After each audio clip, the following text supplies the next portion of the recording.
week.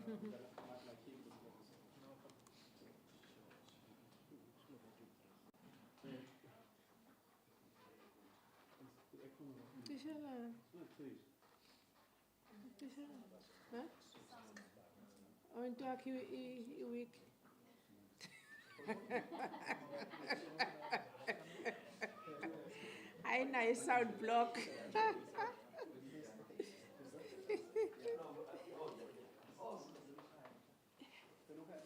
Hi, Driss. How are you? Are you good? I'm good. Long time. Okay. Thank you very much, colleagues. I apologize for the late start. The morning was hectic already. As you know, we're wrapping up the year, and there are many other activities. The Premier had to start somewhere. She will outline where she started and what she found. My name is Bongikwala. I am the head of provincial government communication. So we are here to talk about the Executive Council meeting, the last one for the year, and some of the resolutions that were taken there at this gathering, which took place on Tuesday. The Premier will speak to that. So there are a few issues that of critical importance to the province that the Premier will outline, and then we'll take a few questions from them. Thank you very much, Premier. Over to you. Thank you. Thank you, Bongi. Good morning, members of the media and all the colleagues that are present. I wish to welcome you this morning, and those that are joining us on the social media platforms as well, and the broadcast networks. Thank you for joining us. This media briefing follows the ordinary sitting of the Executive Council meeting, which took place on Tuesday and concluded in the wee hours of the Wednesday morning, reflecting on the pertinent issues of the province and many deliberations thereof. We wish to commence today's briefing by expressing our gratitude to every stakeholder who played a key role in the smooth running of our final National Senior Certificate exams, which is Matric, that started at the end of October. Our education ecosystem is indeed much stronger now. We want to express our sincere thanks to all the learners, the educators, the principal, the administrators, the governing bodies, the organized labor, parents and guardians for their support towards the success of the examinations. We are pleased to note that the exams ran smoothly with no negative incidents reported during this time, including paper leaks. This is encouraging and a proof that our examination system is resilient and it is maturing. This morning I started the day by visiting the exam marking center at Inanda Seminary, where I interacted with about 360 markers who assured me that they will meet their target. They have about 96,000 papers that they are marking in that center, and as such, they are supposed to be finished by the 19th of December. And as such, I was particularly pleased with the marking process, the progress, and the diligent demonstration of their commitment of the markers. The conditions are up to scratch, and the security is very tight, and there is no chance of any breach of irregularities because all the markers sign the code of ethics in terms of secret, because they cannot divulge any information from what they are doing in the marking center. From what I also observed this morning, I have no doubt whatsoever that all the 32,000 marking centers, 32 marking centers around the province will run smoothly. We wish all the 8,738 personnel involved in the marking process, which comprises of about 6,926 markers, 1,381 senior markers, 277 deputy chief markers, 67 chief markers, and 87 moderators, all doing their best during this time. We also do get visits from Umalusi and other independent monitors who come and check whether our marking centers complies with the standard that is expected of them. So we are quite impressed that even the markers, they are satisfied with the conditions under which they are working. Of course, we did have one hiccup in one marking center around the Phoenix area that experienced load shedding, but that matter was attended to. The Executive Council received a report on the National School Nutrition Program. This report reflected progress that the Department of Education has made since the unfortunate incident in April 2022 that resulted in non-delivery of food items in some of the schools. The Executive Council was pleased to note that since the intervention that were made by the Executive Council, including the Premier herself, the National Department of Basic Education, the Provincial Department of Education, our Provincial Treasury, and other relevant stakeholders, the system did stabilize and every child was fed. The Department of Education also assured the Executive Council that all issues around this program have been resolved and thus will continue to run smoothly into January when the schools reopen. We also were briefed that Pasina Retail opted out of the contract in their letter that was dated the 26th of April 2023 to the head of department. On receiving the letter from Pasina, the head of department accepted the opting out of the contract by Pasina, and following that department, all the legal processes had to commence. The department indicated to the Executive Council that there are tangible deliverables demonstrating that the matter will be resolved amicably. The opting out led to a decision by the Department of Education to only continue with the second tender of service providers who procured food items on behalf of the school or cluster of schools.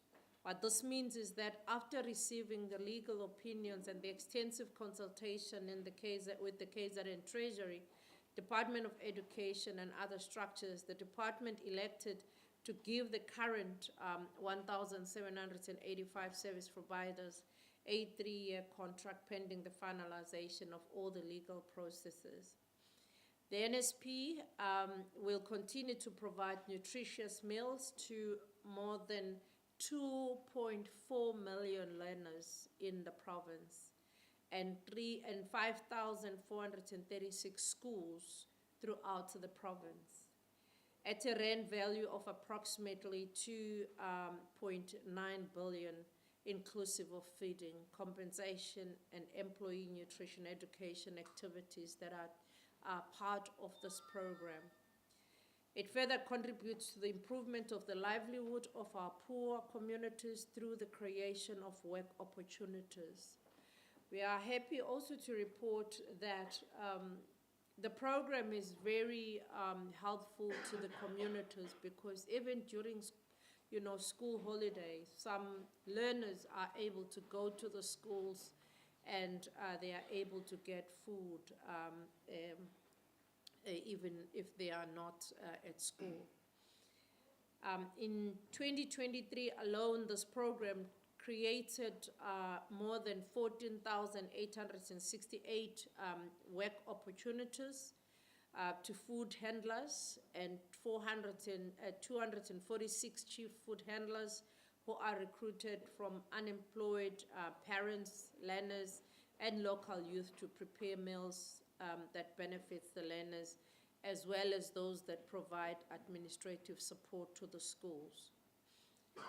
The Executive Council also noted the report that we received about the state of readiness for 2024 academic year, and we were pleased with the advances that are being made by the Department of Education, including making sure that we prepare, even as we move to the next quarter, the NSP will be ready because funds are available for the next quarter when the schools reopen.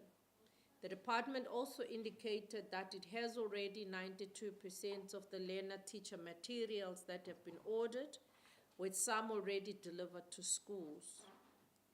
MEC Fraser concluded her educator post-creation process, maintaining a 90,057 pool of educators.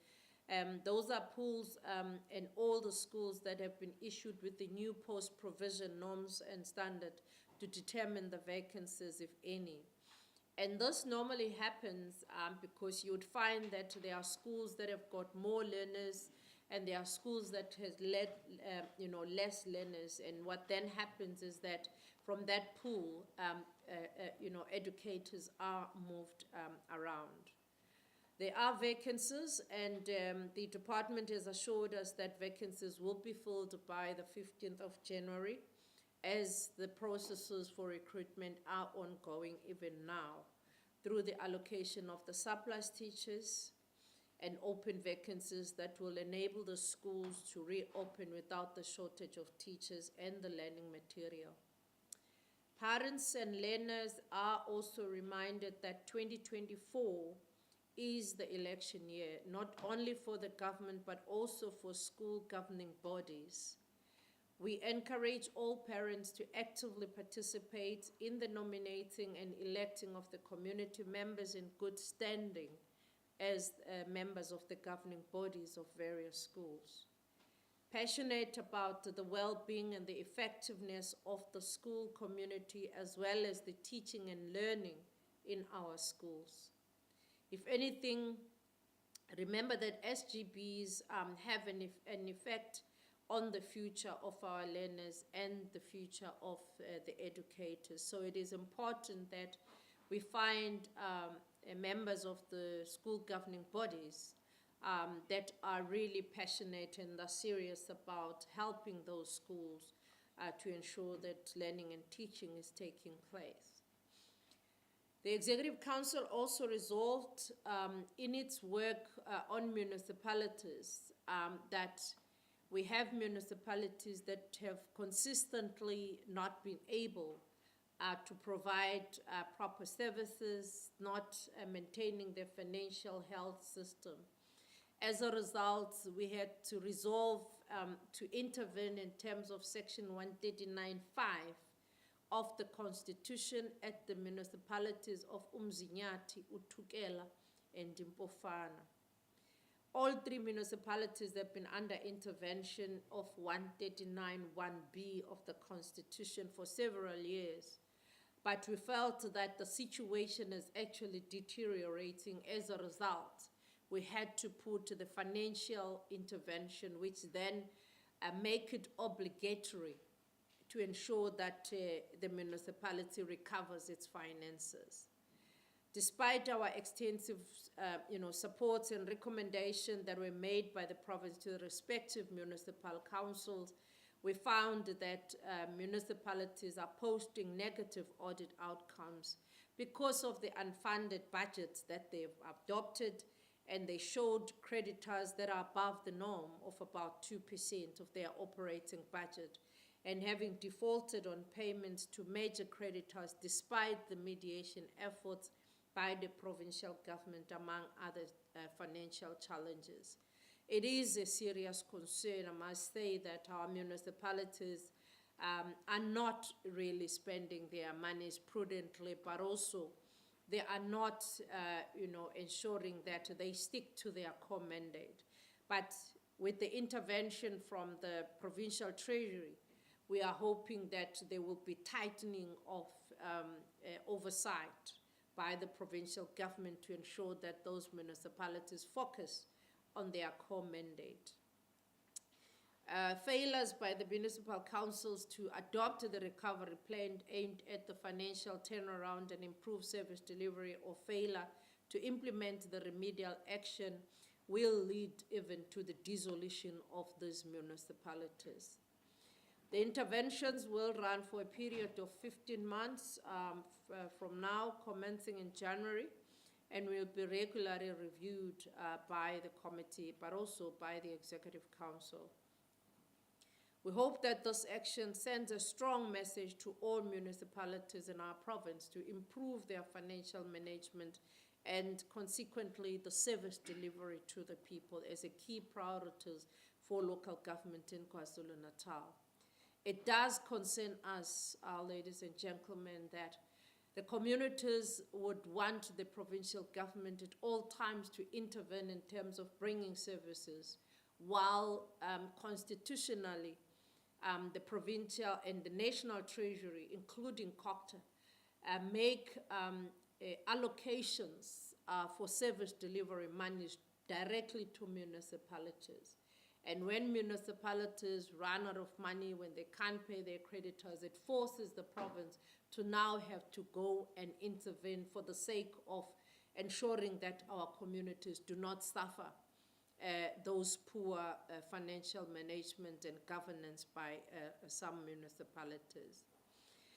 We also, at our meeting on Tuesday, received reports from the Cultural, Religious and Linguistic Rights Commission, as well as from the Human Rights Commission, where we were briefed on their preliminary findings on investigations following the July 2021 unrest.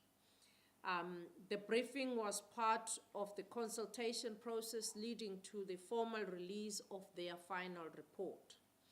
The South African Human Rights Commission was led by the acting chairperson, Chris Nissen, and the Commission for Cultural, Religious and Linguistic Rights was led by its chairperson, Professor Mosoma. We would like to state that the reports have not been officially released, ladies and gentlemen. Therefore, we cannot give you details or preempt the final report that is going to be released by the Commission and what it will entail.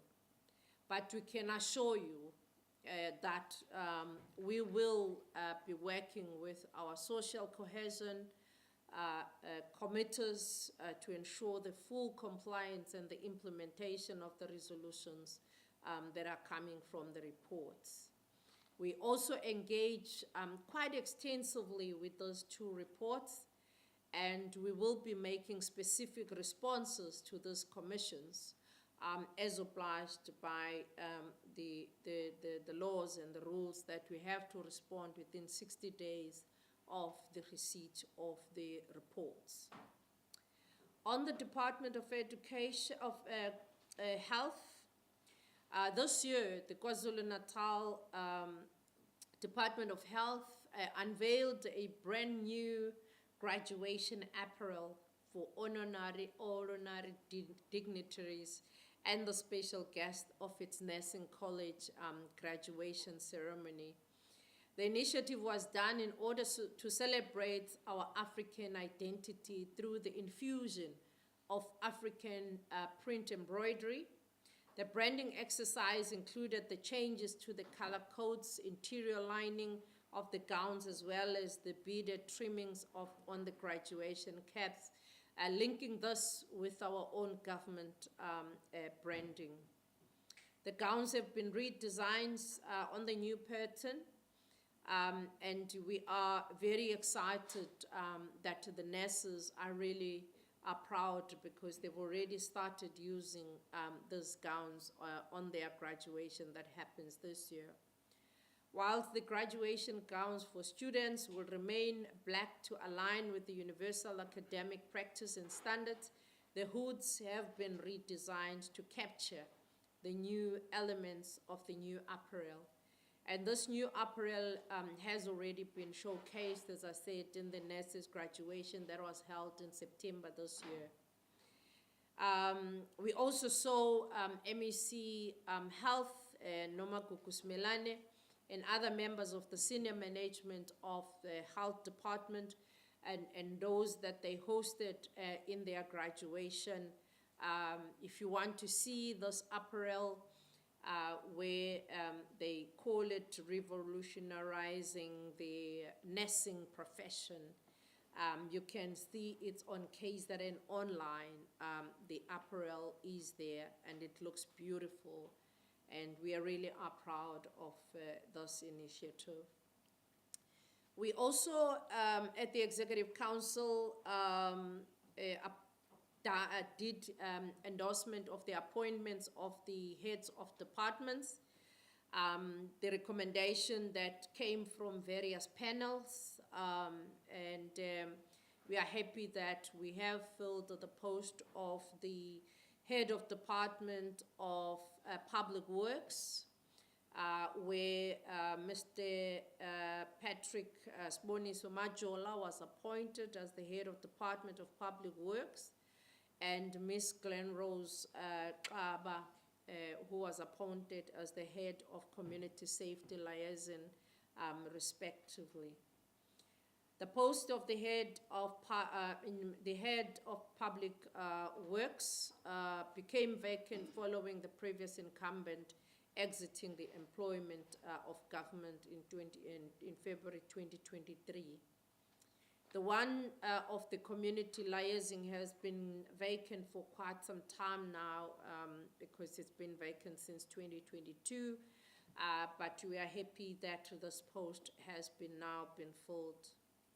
We also welcome the appointment of these two heads of departments because of the experiences that they are bringing to these departments, the stability that we will get through these appointments, but also our quest to building a capable, ethical, and developmental state in our governance.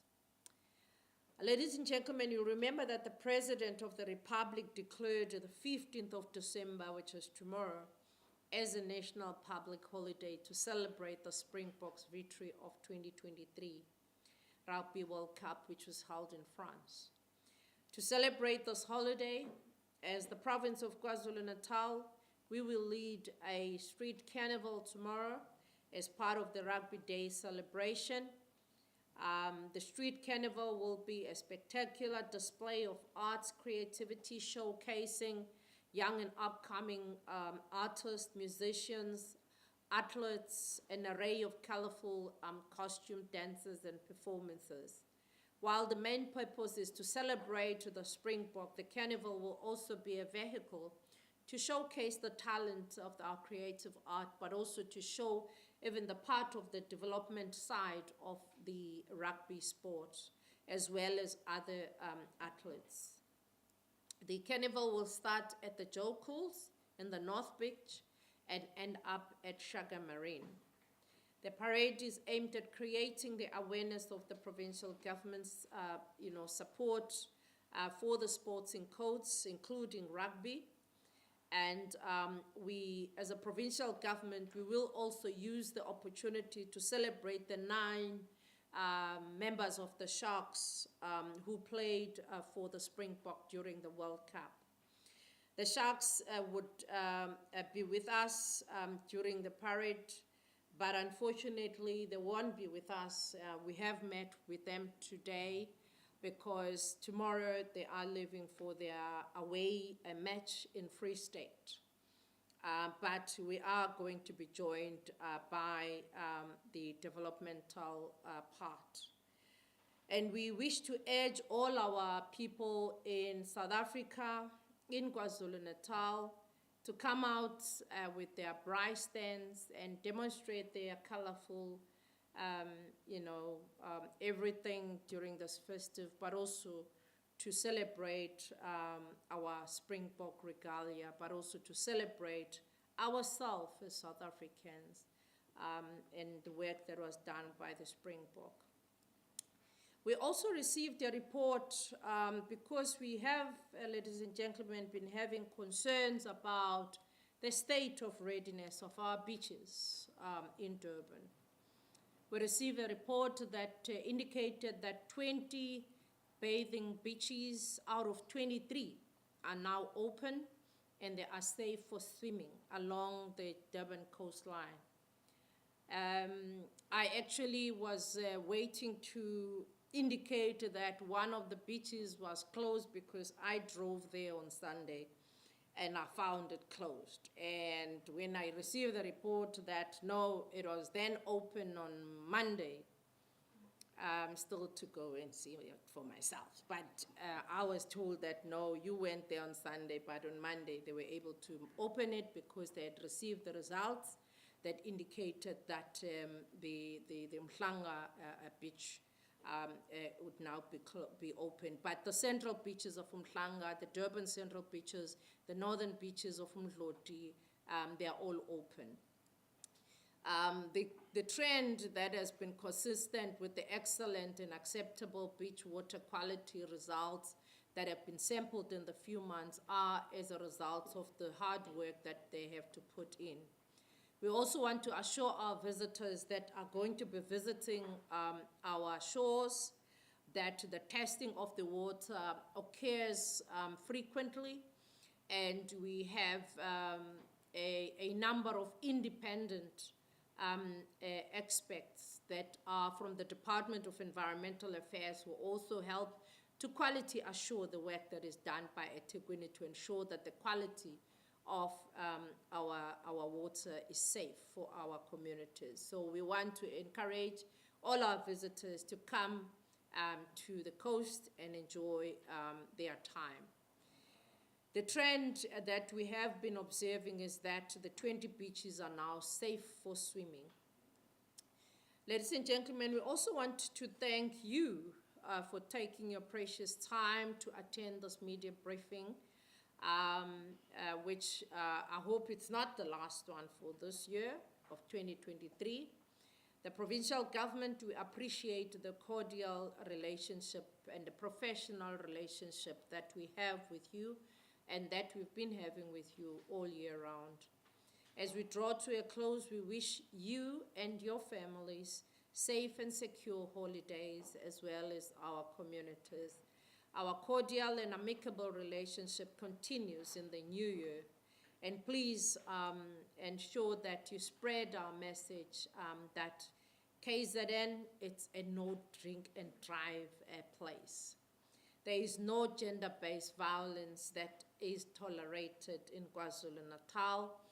And we are actually more vigilant during this time on the matters of gender-based violence. As you know, that people are going to be in the festive moods. They're going to be visiting all the places of enjoying themselves. And that's where we see sometimes issues of gender-based violence coming up in those areas. But we are going to be having a number of inspections for illegal goods, for illegal alcohol, for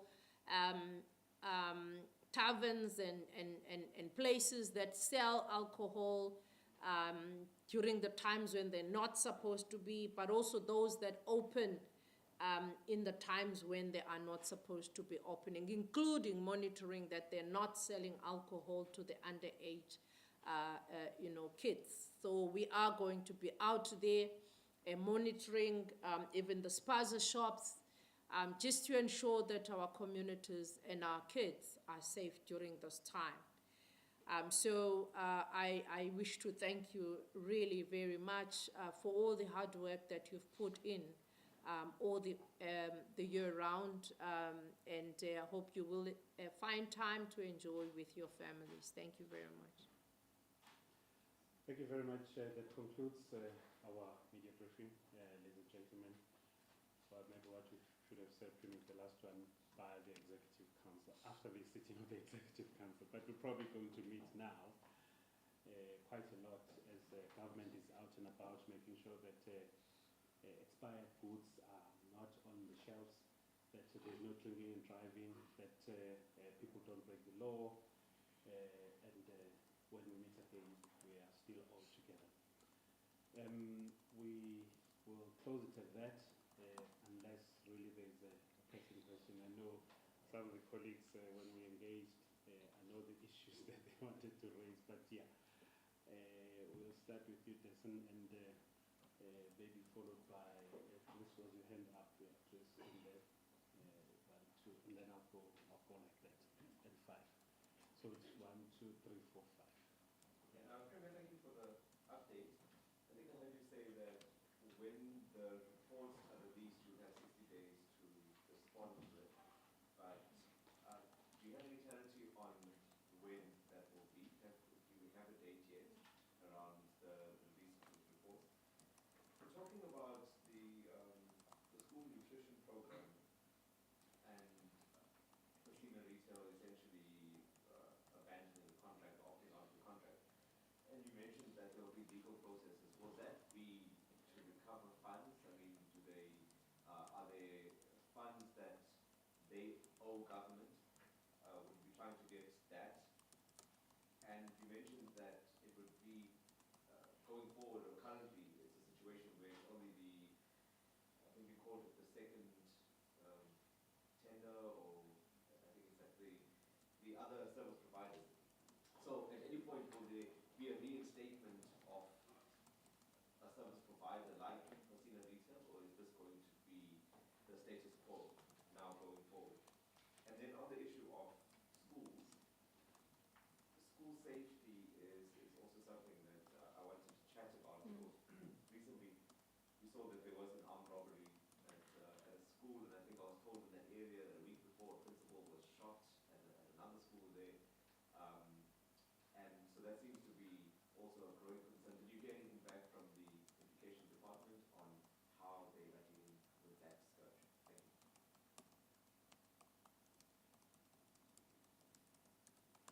Thank you very much, Chris. Thank you. Madam Premier, you mentioned the number of local governments that are not spending the money or their budget on what they should be spending it on, and then not able to pay the creditors. I wonder if you could give us some kind of an example of such cases. You know, what were they spending it on? And secondly, the matter of the beaches. The water quality has been up and down, and it's very much linked to the rain that we are getting. But the historical legacy of what you call it, of the upgrade and the upkeep that hasn't been done, and on top of that, the damage of the floods. That does leave the system vulnerable. Does the province have any thoughts on that matter? Okay. Yeah, no, yeah. Okay, I have, okay, my question on municipalities have been covered. My other question on the beaches, the hospitality industry has issues with the abruptness of the opening and the closing, and I know you also had an issue when you wanted to enjoy your family when it was open and you found it was closed and it was open again. Shouldn't there be maybe like a standard or anything that is coming from the premiers to say, are they open, are they closed, and that let that be instead of us not knowing? Because over the weekend there's a child that fell sick because they went to the beach after the report said it's open and the E. coli levels are excellent. Meanwhile, by the time they got to the beach, the E. coli levels, had escalated. Another question that I had that is not related to your report, and if you have time, maybe please answer it. Does the Premier's office or the provincial government support the campaign that one of the political parties, which is Action SA, has on renaming eThekwini? What are your thoughts on that? Do you think it's something that is feasible? Do you think that it's something that is worth even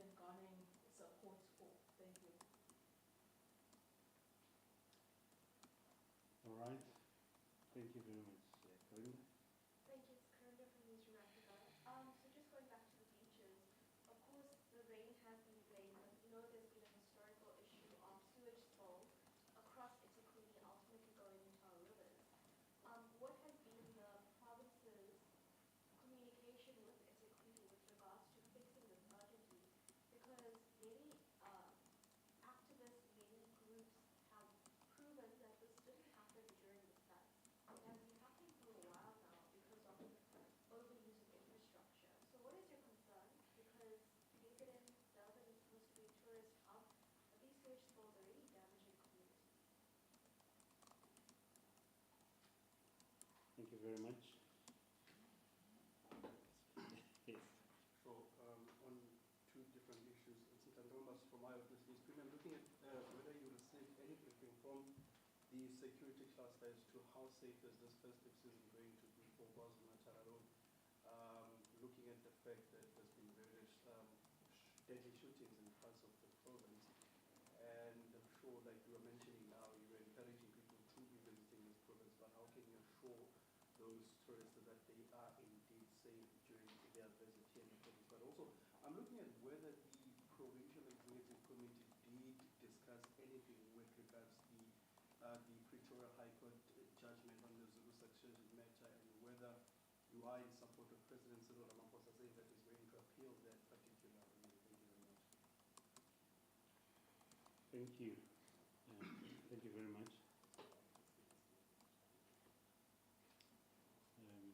Let's allow the Premier to gather her thoughts, and then she will go. Okay. The commission reports, we do not have the exact date to which they will release the report, but because they have given us the report, we now must respond to the report. Because there are remedial actions that are being recommended there, and we agree to a certain extent with some of the matters, but we also need to give clarities where we need to give clarities on. For instance, I'm not saying it is saying that. The report might be talking about the spatial planning issues, and those spatial planning issues might have been addressed. So we will have to indicate that actually the spatial planning issues have been addressed in this way. So those are the issues that we have to respond to. The Pasina contract, the Department of Education is still busy with this report, because you will remember that Pasina had actually delivered some foodstuff, and other foodstuff were not in the condition. And they then put the invoice to the department. And working with the Treasury, the department had to dispute some of those invoices that were given by Pasina, and obviously Pasina would also then dispute that that is what they're supposed to be paid for. So that is where we are. But what we are comfortable with is the fact that it is the provincial treasury that is practically involved in ensuring that we double check, triple check, and make sure that we pay the people that we are supposed to pay, and not the people that we're not supposed to pay. With regard to the people that are providing services now, it's the people that were already there in the system that are now providing, which means that initially this was supposed to be around the economies of scale, where you buy in bulk and then distribute. But because of the failure by Pasina, we now have reverted back to the decentralized, which is not an ideal situation, because those people have got to go to macros, to boxes, and sometimes they don't get favorable, prices. But we are now with this process for the next 3 years, because we don't want to destabilize until we finish the Pasina thing and closed it. We now need to start the new process. So we did not have to go out to tender. We had to revert to the lower level of distribution which we are trying to avoid. Of course, it's an inconvenience because they do not have as much infrastructure that you would have had through Pasina. Now they've got to get, vans and things to now go and buy for themselves and then lodge, their invoices. You also need to help them as well with the administrative issues of, invoicing and everything like that. So it is not an ideal, but it's something that is good because it's also giving opportunities to the SMMEs to really get to learn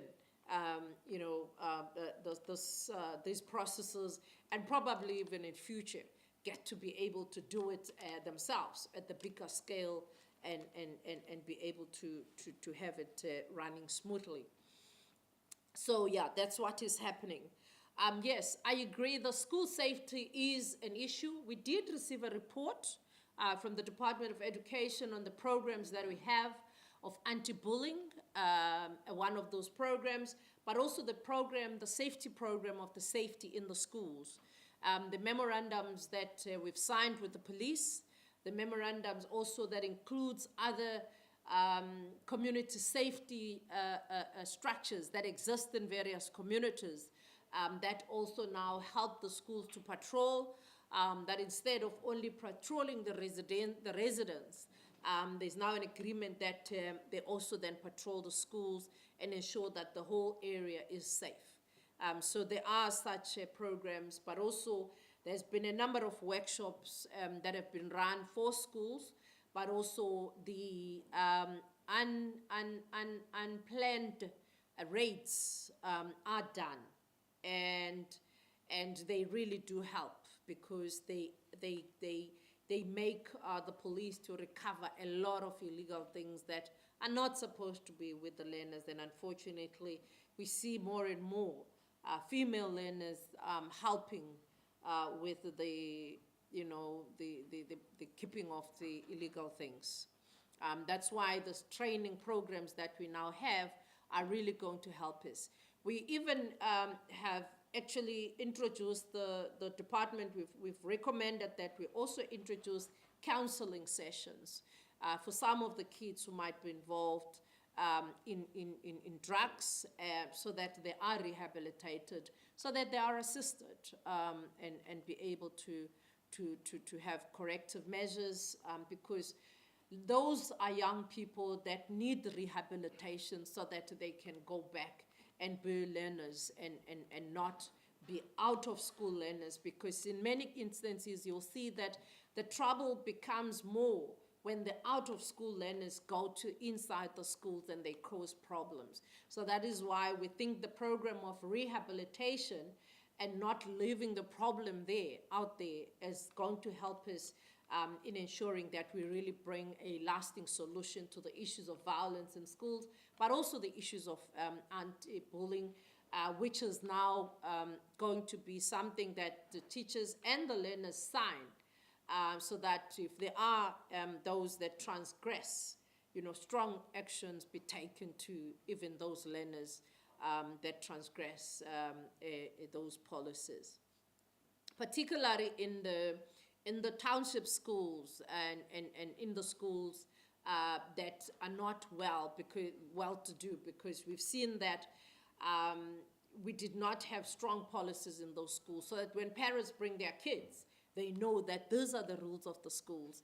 You would find that in your Model C schools and other schools, and now we are making sure that all the schools in the province really do get to this process of parents and learners understanding what are the rules and what are the do's and don'ts, but also what will happen to you should you transgress.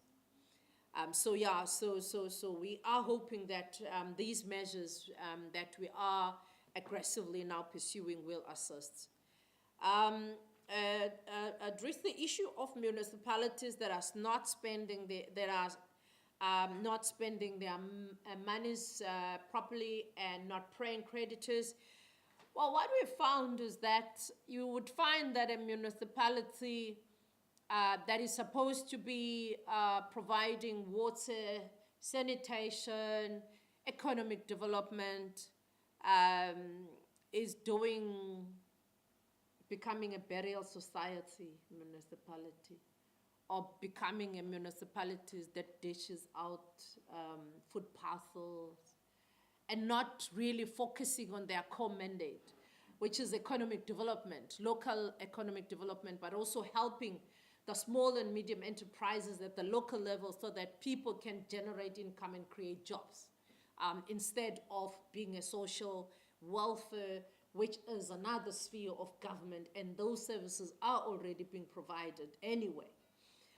But then a lot of other things really that we find that some municipalities tend to want to not focus, and we've asked that probably we need to ensure that retraining continuously happen so that councillors, officials know that when you come as the councillor and the training that you get that tells you what are the responsibilities, what does the Constitution say about this, what are the schedule of the rules, of the functions of the municipalities, and all of those things must always be in the forefront of the understanding of the leadership of municipalities so that you do not find that people get into things that really they are not supposed to. You know, we've had municipalities that were supposed to provide, for instance, bulk services, water, sanitation,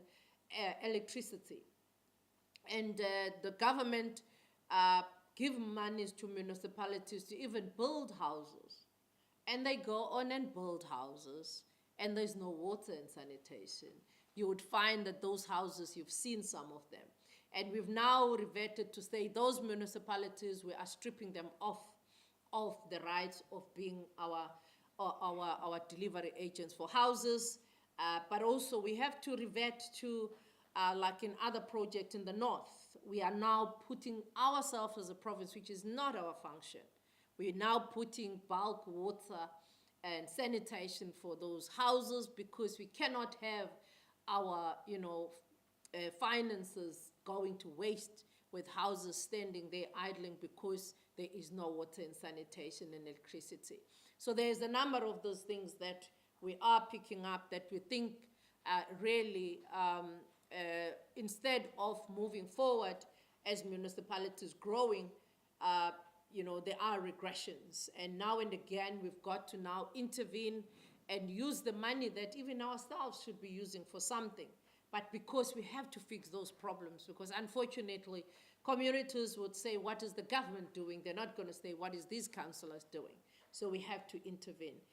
In cases where we've now even had to intervene in the financial matters, that is where we've seen that many problems also happens on the finances of municipalities. That's why we're having this. The water quality is up and down, linked to rains. Yes, to some extent, and no to some extent. I think I would agree with you that some of the problems that emanated from the floods have been with us, but it was in the main in the northern beaches because that's where that big pipe that swept the whole of that northern part. You remember where even the flats and everything, got wiped out. Is that big pipe that was there? It has since been fixed. That's why those northern beaches are now working. But when you get big rains, as you would see, we would have seen with those hard, winds that happened, about 2-3 weeks ago, you then also have a problem of debris that is there that you've got to clean up as municipalities. The upkeep, we have decided, like you would remember even last year, we were working very hard as a province to ensure that we have strong oversight over eThekwini, because eThekwini municipality is the hub of our economy of this province. So we cannot afford for eThekwini to fail. That is why we've got to insist and make sure that they are up to scratch. They are actually doing what they are supposed to do in terms of making sure that the upkeep of our beaches, the quality of water is in a state, in a healthy state for our people to use. And we are working with them just to make sure that whatever other support that we might be needing to bring in, we bring that support quickly so as to remedy any of the problems. The concern from the hospitality industry is true, but my interaction with the hospitality industry, but also their monitoring, because they also, my issue with them has been, please monitor as well and let us know if there are problems so that we can also intervene at the provincial level. So I am in constant discussion with the hospitality industry so as to make sure that whatever concern that they raise, those concerns are addressed as a matter of agency. We have asked that the municipality must give notices instead of allowing people to go to the beaches when they are not safe. And we've seen that when the beaches are not safe, they do put the signs, but it's not enough, because as you would say, that especially kids, can take advantage, and you can't close the beach, of course. But you can only, try and inform people about the need for them to adhere to the notices. Because especially with the debris, it can be very dangerous when kids and communities, swim in the beaches where there are debris. So yeah, we are working with the Tekwini municipality. We are also supporting them in ensuring that really we do bring back all those facilities and amenities so that our people who want to come to the coast can come and enjoy our beaches. The concern of the sewage spill, the one area that is still having that concern is around Manzimtoti. Our last independent checking by our environment detected that that area was still not up to scratch, and the municipality is fixing that. As a result, that one in particular is one of the 3 out of the 20 that is being worked on. But we have we've been assured that by by next week it should be ready, and we are going to be making sure. As I said, I drive there myself.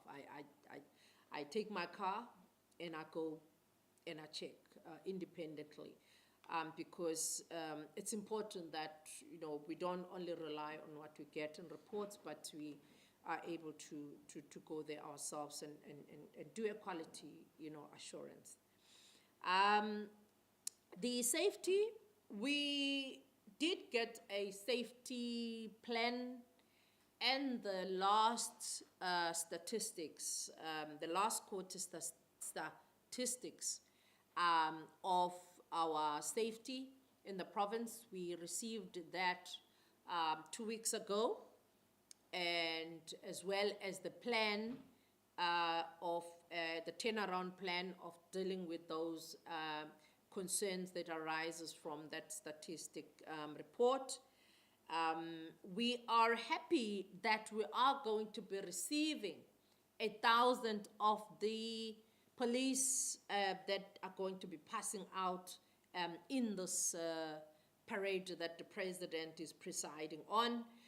You would have seen as well that we've received new cars as the SAPS, but also you would have seen that as the provincial government, the 93 cars that we committed with the reflector jackets, with the two-way radios, with the lights and everything, it's in the process of being implemented to augment the work of the SAPS. So we are really working in complementing the work that is being done by our SAPS. The Pretoria High Court decision, yes, we did talk about it, and we have been in touch with the presidency, and the president did indicate that they are appealing the decision of the court. And you would remember as well that the court pronounced that The matter was not about who is in the throne, but the matter was about the processes to which the president is the authority in dealing with those matters. We are in constant communication with the presidency, and we will await the follow-through from the presidency with regard to the matters of the royal household. Your thoughts on renaming Itego? Oh yeah, the thoughts about the renaming of Itego. I do not believe that it is a correct move. Reasons is that in 2000, year 2000, you remember that when we started, it was in 2003, no, 2000, year 2000, up to 2003. We ran at Tetigwini, we ran a process of community, what is called community outreach and community participation, where all the communities of eThekwini had to write and say, what is the name that you want for eThekwini? And it was an elaborate process, including bringing in experts who were telling us what is the meaning of this word, what is the meaning of this word, what will it mean for us. And in that process, I'm sure if you want to see some of that documentation, it's available. It's a very interesting document, and it's a very good document to read, because the majority of the inputs that came from the communities pointed out to eThekwini as the name. In fact, it was Iteku, and then that's why sometimes you see they had to even say what is the meaning of Iteku, or you say eThekwini or Iteku, and then and what is the meaning of that, and what happened so that it's called Iteku, because others actually wanted us to call it Kwakhangela, because the history was that the then king went to Kwakhangela there, and he washed the sea and so on and so on. So there were a number of names that communities made submissions on. And at the time, it was not called eThekwini, by the way. We were called Unicity. And then it was then renamed eThekwini. There was then the new branding. And it could be a wasteful expenditure, honestly, I think, because that process costed some money, and it also engaged communities themselves. And I do not think that communities within such a short space of time would have a change of mind on the name that they decided as the communities of eThekwini. All right, I'll just take one final hand. Can we agree? Thank you very much. If you can just introduce yourself and the question. Lord Khatem from SABC News. Premier, my question is the cabinet discussing any issues when it comes to the syndicate that is operating in the province, attacking the officials of the province, especially the Department of Health, where you see their vehicles being hijacked, staff members killed, also the Department of Social Development? And then if the Premier can just translate for us the statement to Wuni afterwards.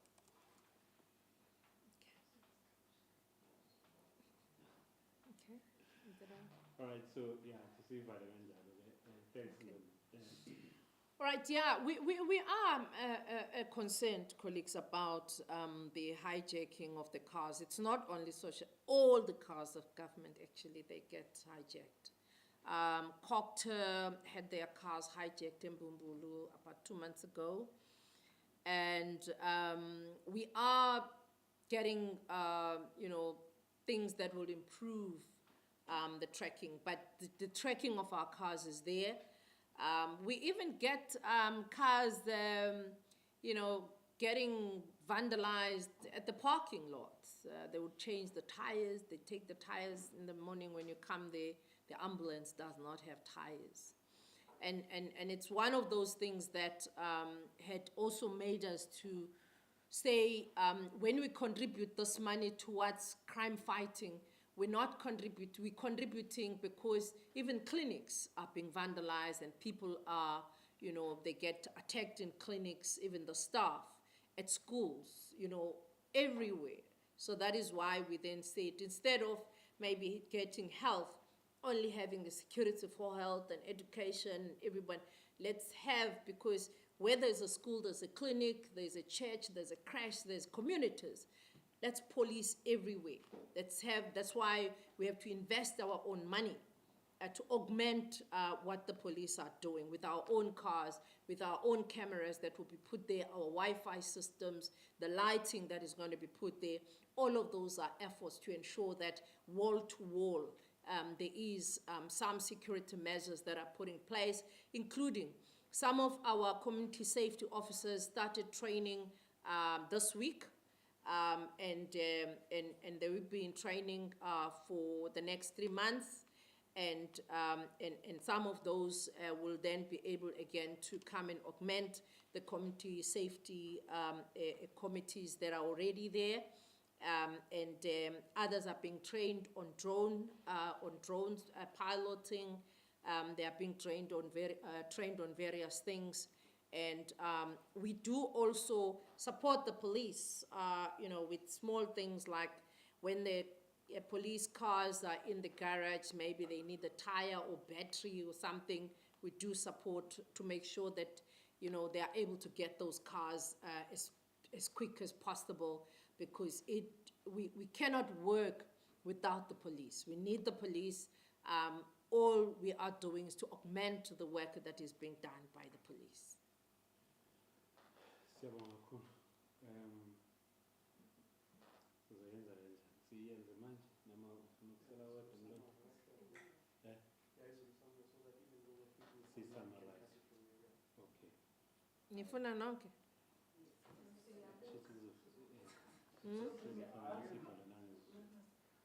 many community safety officers are there? Sorry? How many community safety officers are trained? The group that started this week, I think they are about 500 that started this week, but others have been trained. I mean, the training is ongoing.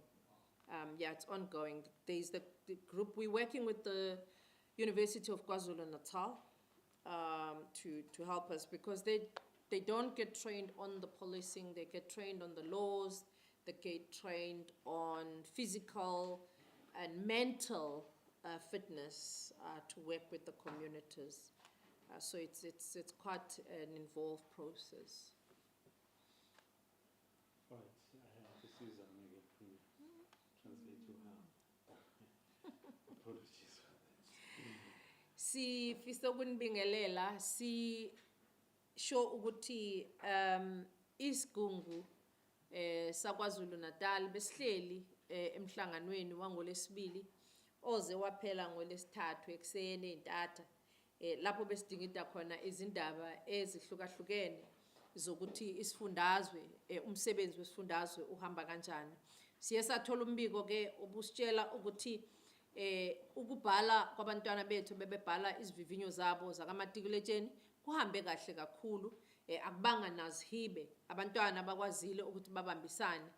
Sase ke sincoma kakhulu umsebenzi owenziwe ngabantwana, owenziwe ngothisha, owenziwe ngabazali, owenziwe izinyunyana zethu nazo ezingxenye yokwenza isiqiniseko sokuthi kuyafundwa, kuyabhalwa ezikoleni kanye nomphakathi, ngoba sase siucelile umphakathi ukuthi siyacela ukuthi umphakathi ungaphazamisi ukubhala kwabantwana, nangempela sibe nenhlanhla ukuthi basizwile, akubanga khona ukuphazanyiswa kokubhala kwabantwana by umphakathi njengoba sike sakubona ezikhathini ezidlulile. Sijabulele ukuthi akubanga khona amaphepha ekuthiwe alikhile lapha esifundazweni, okusho khona ukuthi ukusebenza nokuhlela kwethu ukuvivinywa kwezikole kuhamba kahle futhi kuya improve ngaso sonke isikhathi. Njengamanje ke amaphepha ayamakwa, kunabaqeqeshiwe abaneziqu eziphezulu kakhulu akuyibona abamaka amaphepha.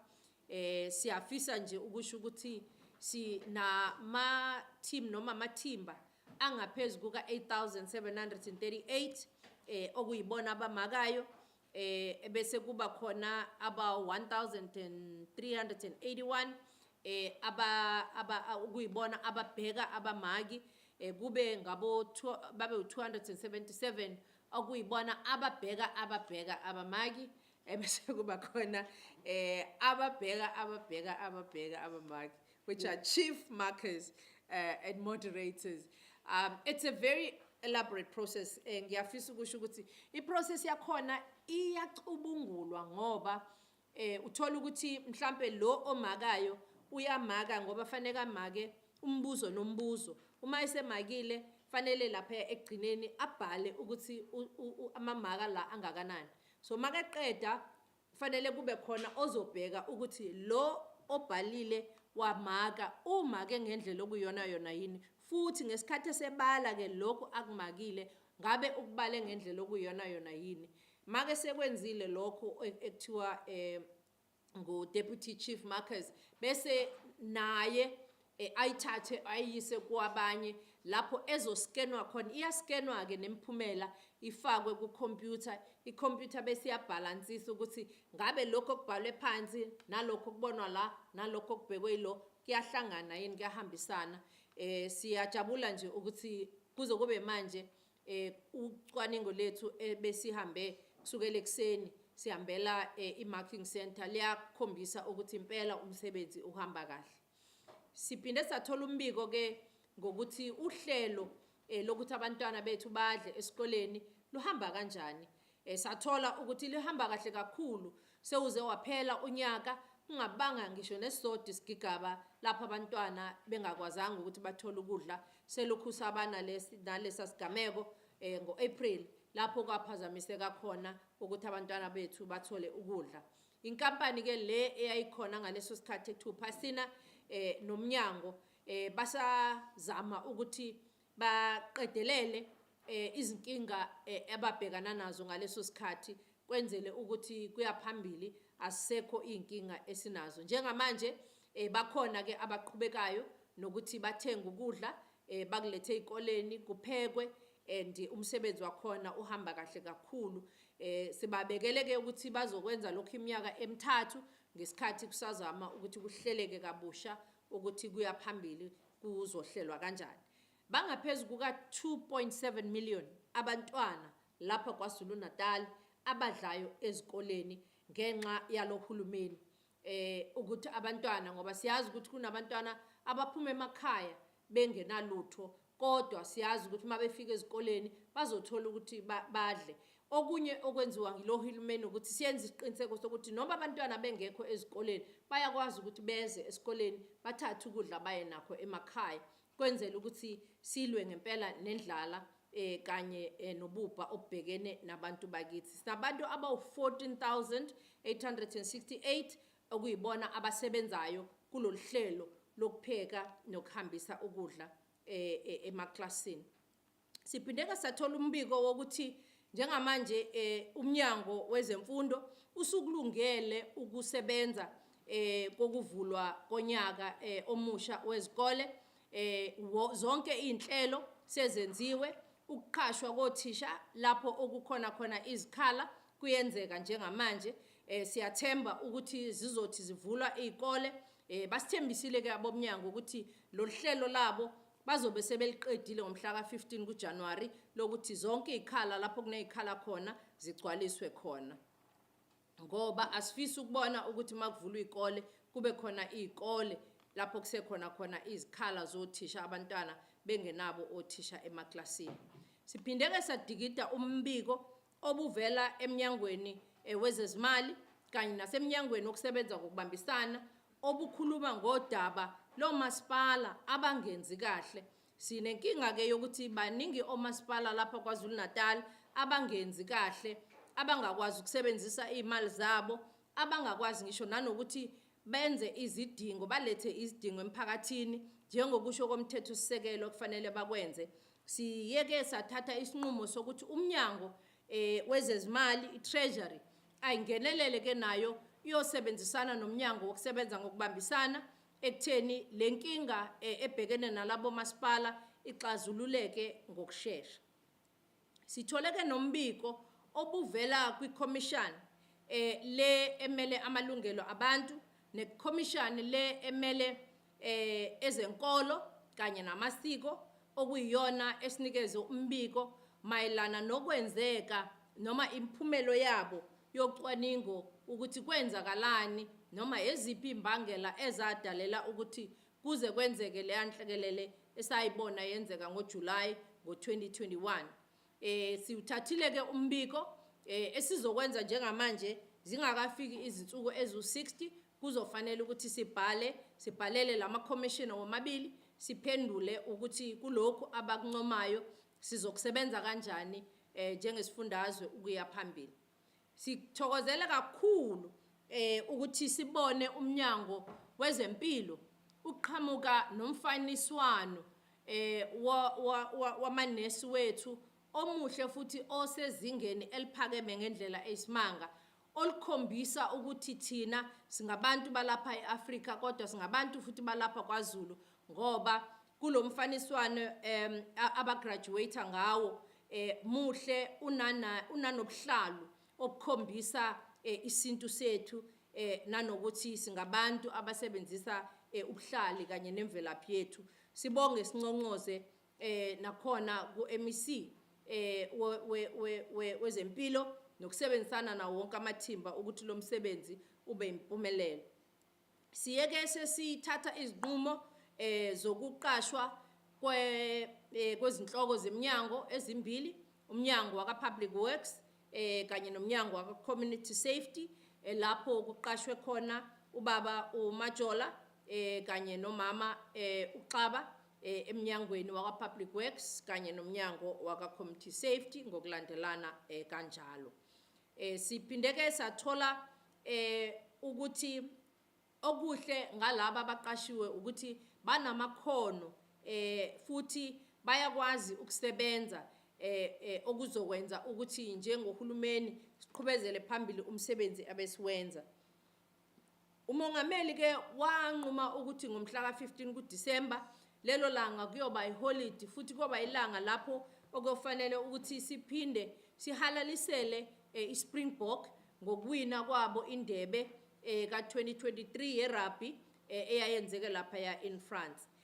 Siyafisa ke ukumema bonke abantu wonke umphakathi waKwaZulu Natal umphakathi walapha eThekwini ukuthi bangenelele lapho esizobe sihamba khona sikhombisa khona sihlobile kukuhle ngomhla ka-15 uhambo ke liyoqala lapha endaweni ekuthiwa iseJokuls lapha ya eMabhisha aseThekwini liyophelela lapha ya kuShaka Marine lapho simema khona abantu ukuthi mabeze nama-braai stand wabo mabeze nabantwana babo bezozithokozisa bezozijabulisa ema-beach wethu but also beze nomfanekiso wabo wama-Springbok ukukhombisa ukuthakasela kwethu umsebenzi onzima oyenziwe ngama-Springbok. Sijabulele kakhulu nokuthi sesixhumanile nalama-Springbok wethu awu-9 ayingxenye yeclub yama-Sharks abakhona lapha kwaZulu Natal nabo esifisa ukuthi sibabungaze kodwa ke abazi kuba ingxenye yakusasa ngenxa yokuthi banomdlalo abazobe bewudlala eFree State kuyona lempela sonto.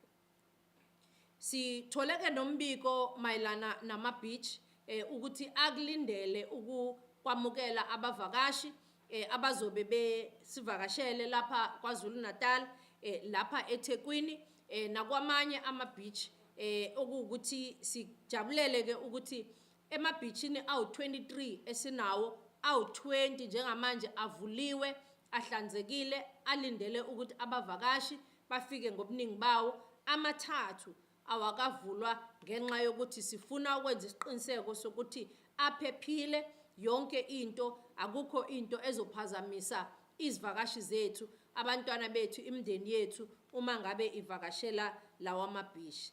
Siyafisa ke ukuthatha lesi sikhathi ukuthi sibonge kakhulu kunina bonke abasiqoshela izindaba ngomsebenzi omuhle enwenzile okwazi ukuthumela imiyalezo emphakathini uma ngabe siyihambisa njengohulumeni waKwaZulu Natal. Ebese sifisela nina nomphakathi wonke nje uChristmas omuhle, onokuphepha, onezibusiso, onothando.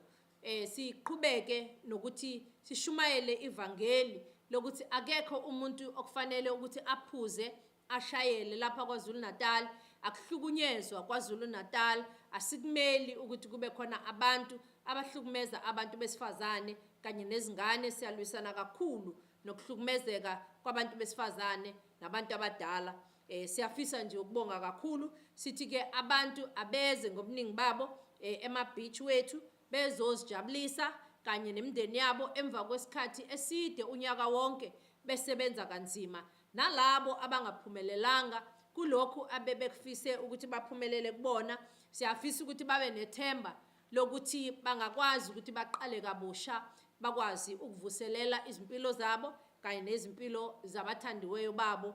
Kakhulukazi ngalesi sikhathi sincome ke simeme nokuthi sonke sikwazi ukuthi sinikele, silule isandla kulabo abangathathi entweni ngalesi sikhathi lapho kuyisikhathi sokunikela, kuyisikhathi sokuthi sonke sidlulisele phambili uthando kulabo esiphila nabo. Siyabonga. Thank you very much. Colleagues, will meet again soon. The press briefing is concluded.